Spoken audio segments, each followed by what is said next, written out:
Welcome to ShabeleNews.com. Mogadishu, Somalia. In a target accident on Wednesday night, Ibrahim Abdurrahman, a member of a parliament of a southwest regional state of Somalia, was fatally shot in a target assassination. The attack took place in the Wadajir district of Mogadishu, the capital city of Somalia.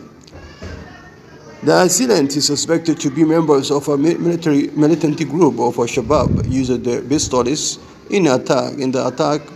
The association has sent shockwaves through the region, with the Southwest State leader Loftegren strongly condemning the killing of the lawmaker. Ibrahim Abdurrahman was a prominent figure in the Southwest regional state, known for his dedication to public service and his efforts to bring about positive change in his community. His death is a significant loss to the region and to Somalia as a whole. The incident has once again highlighted the ongoing security challenges in Somalia, particularly in Mogadishu, where target assassinations and attacks by militant groups are not uncommon.